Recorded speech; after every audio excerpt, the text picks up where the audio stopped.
Hello everyone. My name is Anna, and I'm currently 24 and I'm a female. I want to start off by saying that I'm not very good at telling stories, but I'm gonna do my best. I grew up in a very small town in Missouri. The kind where everyone knows everyone, and if you blink, you'll miss it. At the time this story takes place, I was 11 years old. I woke up like any other day and went to school. My neighbor and I, being around the same age, always walked together to and from school. On our walk home was the first time it happened. My neighbor, who we'll call Maggie for privacy, had leaned over to me and then said, "We need to walk faster." And I, being the 11-year-old child not knowing any better, I went with it and thought nothing of it. We made it home and nothing more was said. Fast forward a couple of days later, and we were walking home once again, but this time was a little different. While walking down the same old streets that we usually do, I happened to glance up and see an elderly man step directly in front of his glass doorway completely naked at the exact moment we were in front of it. I remember being really scared and uncomfortable and telling my neighbor Maggie what I had seen. She went on to tell me that that's what she had seen previously, but didn't want to tell anyone. She was a very quiet person, so I can't say I blame her. Immediately after arriving home, I had called my mother on her home phone. She at the time was working for our local city hall, and she knew the police officers. She then arrived home soon after and had a deputy come down and take my statement. That night was a bit of a blur. I remember my older brother driving over 40 minutes just to come and check on me. And I remember the police contacting my mother soon after to tell her what they had found out after talking with the man. What they had managed to come up with was that he was just a harmless elderly old man with some slight memory issues. He said that he had been taking a bath and had thought he heard a noise and then stepped out to check. Yeah, sure. And well, that was that for a little while. Life went on. But months later, it happened again. I was riding home with a different friend of mine on our bikes, and the moment we passed the house, he stepped out exactly the same as he had the first time. I remember telling my mother again and being told that we were most likely just exaggerating. This old man was clearly just senile and didn't know what he was doing. The frustration was real in my little 11-year-old head, knowing that I had this feeling of something being so off about the situation. Again, months went by without a hitch, and it began to be a distant memory in my head. Then the third and final time happened. I was now 12 years old, and I was currently in the 6th grade, and I was learning all about DARE. This will be relevant later. I became friends with another girl in my class that also lived very close to me. We can call her Lucy. On this day, we happened to be in a little spat, as many little girls do. So this day was a bit different. I made the usual walk home alone. And again, by this point, the whole thing was a distant memory. While walking past the house, I once again saw the old man standing there completely naked in the exact moment that I walked past. He had locked eyes with me, and I immediately looked away. Knowing this was wrong, I began sprinting home and telling my mother in a panic that I had seen it yet again, and I was extremely worried about Lucy as I knew that she wouldn't be far behind. My mom and I jumped in the car, her being determined to prove me wrong about the situation once and for all. As we pulled up the street, I had saw my friend about to pass in front of the house just as we were pulling up to it. My mother looked at the house and I looked at Lucy. I mentioned her to please get in the car quickly, and in that same moment, my mother said, "I saw it. Oh my God, I saw it. You are right." Lucy jumped into the car and we took her home with us, and then we explained the whole situation. My mother once again called her police friend and got them to come down, and we wrote our statements.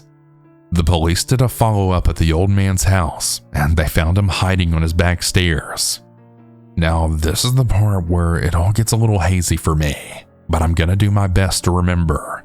But what I assume happened is they kept him in the county jail until his court date. Now back to the reason why I mentioned we were learning about DARE in school. The officer doing the program just so happened to be the same exact officer who was involved in my ongoing case. He would pull me aside from time to time and ask me a question privately about the case. Yeah, I know this is a bit unprofessional of him to do, but please keep in mind it was a very small town and things like this didn't always just happen. Months later, our court case was finally here. They brought in all 3 girls who had seen the man, me, Maggie, and Lucy, but they had let me know that I would be grilled the most as I had seen it 3 times and the other girls only saw it once. The moment came for me to go on the stand, and I remember being so scared to look across the room and see him. I trembled with each question until I just couldn't take it any longer. I burst into tears and I was taken out of the room. I won't go into details with the questions I was asked. The next person to go on stand was my mother, and to this day, I truly believe if an adult had not been there to witness it happen in real time, that we wouldn't have won the case. She was able to prove that his actions were deliberate and not a simple forgetful mistake. He was sentenced to 1 year in prison, as well as having to register his name on the list of local sex offenders. As far as I know, he's since moved out of the state. I know this might not be the most scary or suspenseful story of them all, but I can honestly say that this went on to affect me into my adulthood. And to all you parents out there letting your kids walk home from school, please be aware that if they come to you with something serious, they're telling the truth.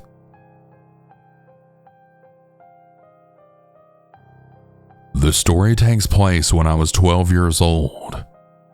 My younger brother and I had just moved to a new neighborhood and had been really excited to explore it. We had liked to hang around alleyways and goof off.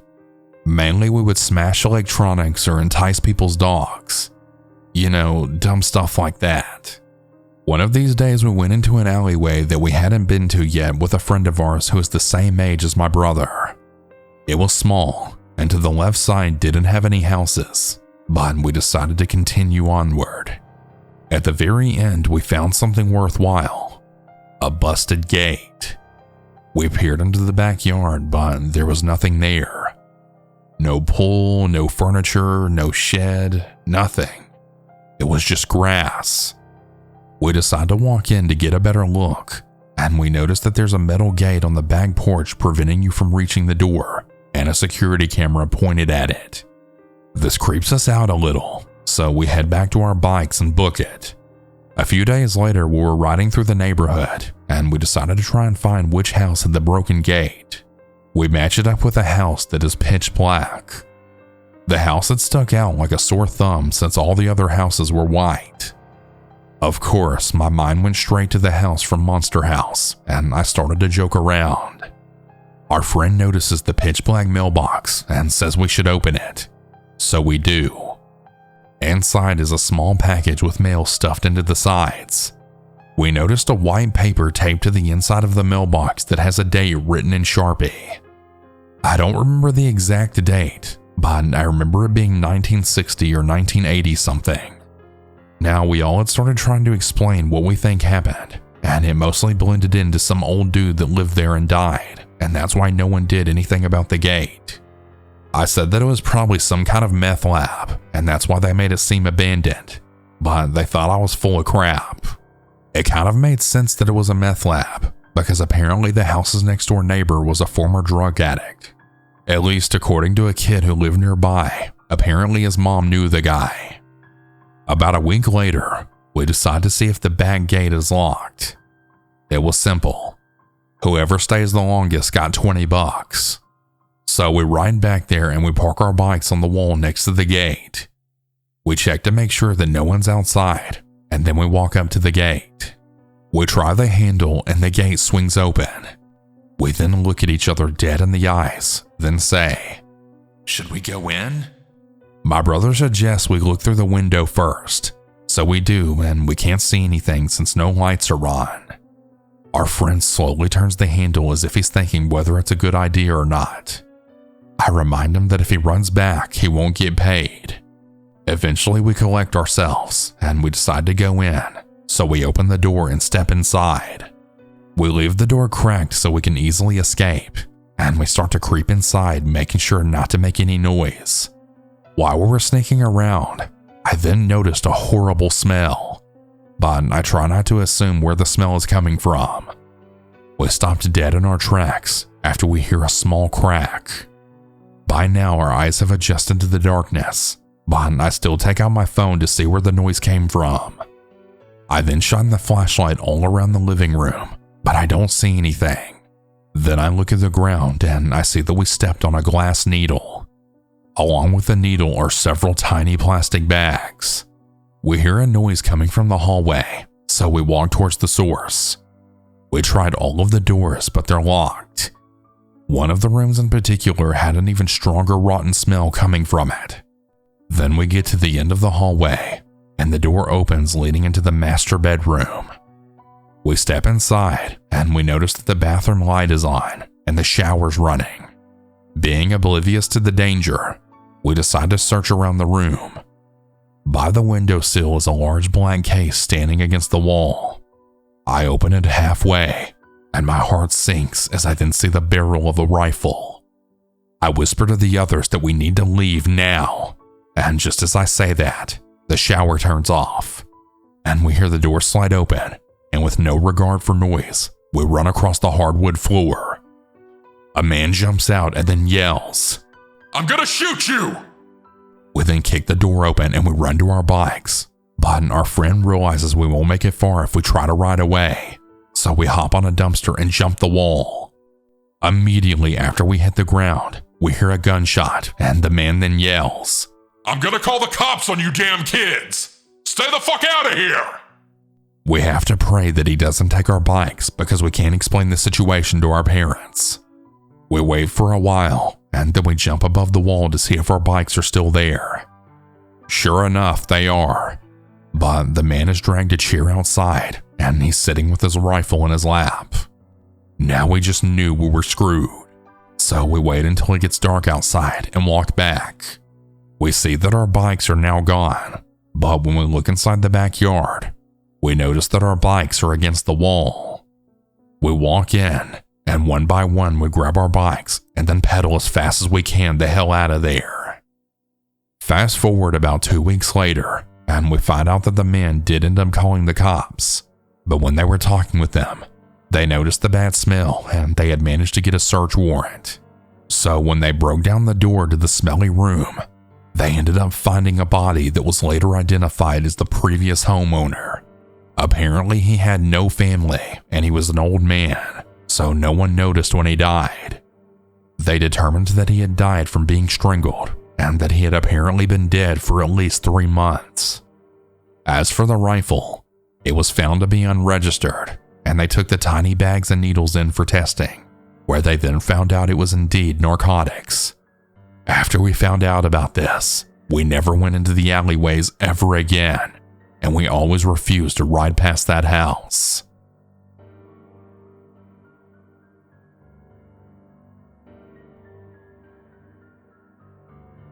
Hey everyone, I need to take a small break from the stories to thank today's sponsor, HelloFresh. With HelloFresh, you get farm-fresh, pre-portioned ingredients and seasonal recipes delivered right to your doorstep. Skip trips to the grocery store and count on HelloFresh to make home cooking easy, fun, and affordable. That's why it's America's #1 meal kit. Each HelloFresh box is packed with farm-fresh ingredients, and everything arrives pre-portioned right to your doorstep for less hassle and less wasted food. This time of the year, everyone's looking to revamp their eating habits. Look to HelloFresh's wholesome, health-forward options, like over 30 calorie-smart and protein-smart recipes each week. I really like HelloFresh personally because it really saves me so much time in the kitchen, especially on those nights when I just don't really know what I want to eat or what I want to cook. And with HelloFresh, it makes it easy. You get all of the food and the recipes right there. Go to HelloFresh.com/CannibalFree and use code CannibalFree for free breakfast for life. 1 breakfast item per box while subscription is active. That's free breakfast for life at HelloFresh.com/CannibalFree with code CannibalFree. HelloFresh, America's #1 meal kit.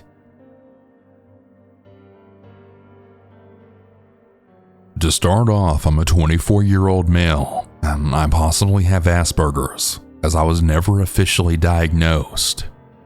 The story takes place when I was 20. I was a sophomore in college, and I just moved into my first apartment with my best friend. It definitely helped my logistics with school and work, since last year I lived in a town 30 minutes away. My roommate and I were in the same classes together. Due to low grades, he ended up dropping out and moving to another city. Before he left, though, he had introduced me to our neighbors, as he was there before me. We got along fairly well with one in particular. Her name was Jessie. The three of us hung out together quite a bit when I wasn't in school. We would often watch movies together at her place and have dinner. Now, during this time, my financial situation took a turn for the worse.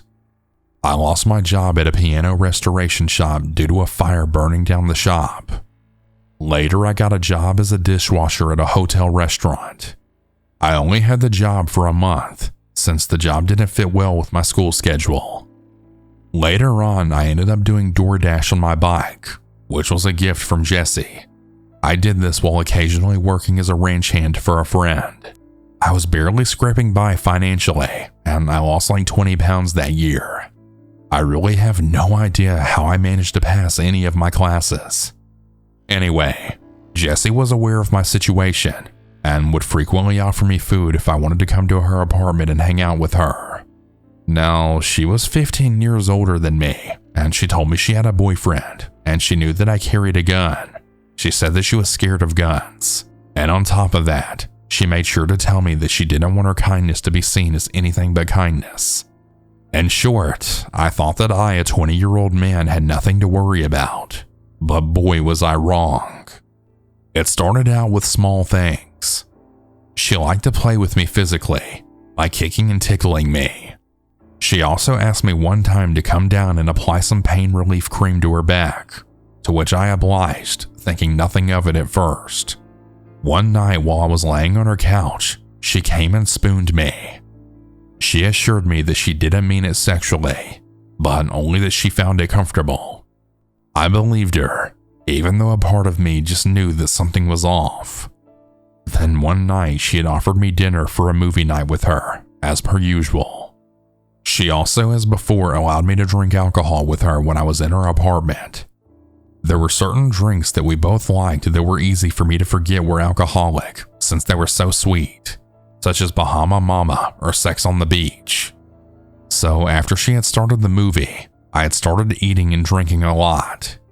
I remember being drunk and tired and in this halfway state of sleeping and being awake. It was to the point where I thought I was dreaming. Jessie lied down with her head in my lap and had interlocked her fingers with mine. Again, I was drunk and half asleep, so I shrugged it off as a weird dream. Then she had asked me to kiss her. After I didn't give her what she wanted, she had pulled my head down and kissed me. After some time had passed when I was now fully awake and the alcohol wore off, I confronted Jessie, worried that maybe it wasn't a dream. She denied all of it and just said, "I'm sorry if I did anything that made you want to kiss me." Ever since that night, I never went back to her apartment again. This may not be particularly scary to some, but I find it horrifying that someone I thought was a friend groomed me and kissed me without my consent when I was vulnerable. Thankfully, she didn't do anything more that I know of. Let this be a lesson to all you young men out there. Just because you're a strong and healthy young man does not make you invincible, even to a woman. You too should establish boundaries and don't let your guard down so easily. Stay safe out there.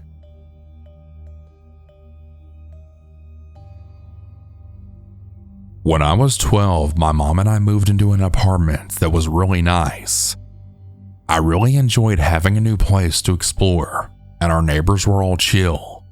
The man next door, who I'll call Richard, seemed like a very kind man. He was friendly and polite, and after having lived next door to him for years, we began seeing him with a woman. I'll call this woman Jess. She was very quiet and she seemed reserved. This isn't a bad thing, But I also didn't really have an opinion on her because, well, I was still a kid. The story really takes off when I was 14 to 15 years old. We started to hear Richard and Jess arguing. Jess would scream at Richard outside their front door, calling him names and threatening him.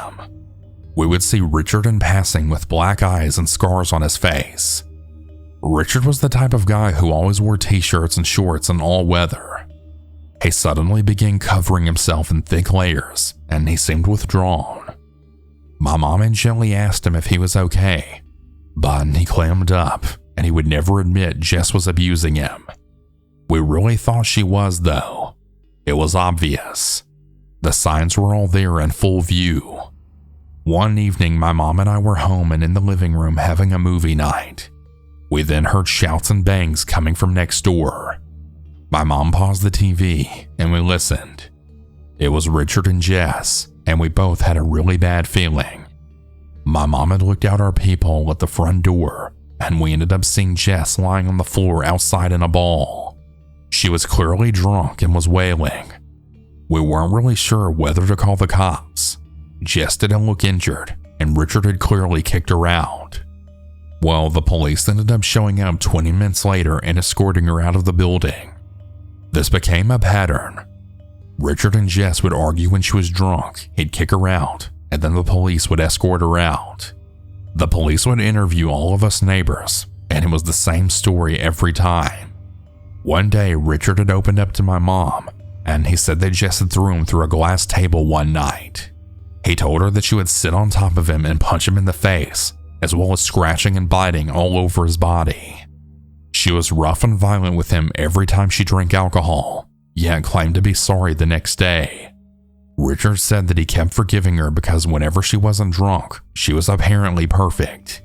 My mom obviously urged him to leave, but it fell on deaf ears.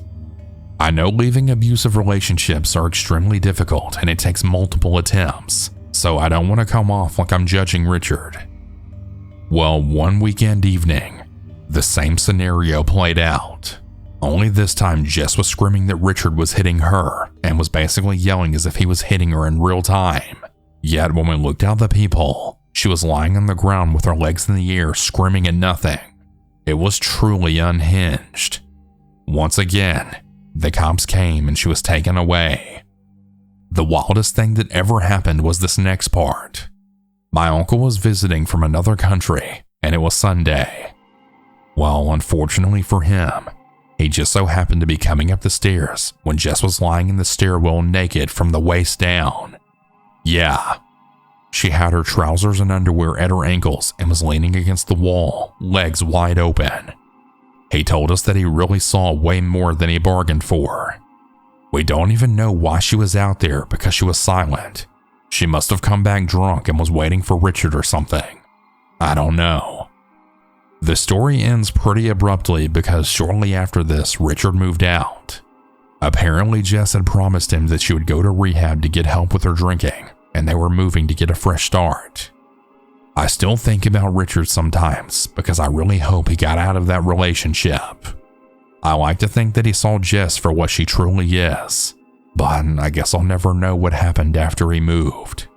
I just really hope that he's away from her now.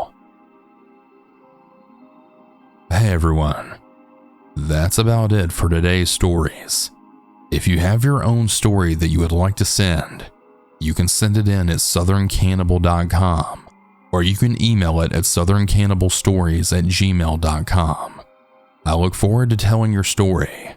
Have a good night or good day, everyone, and remember to always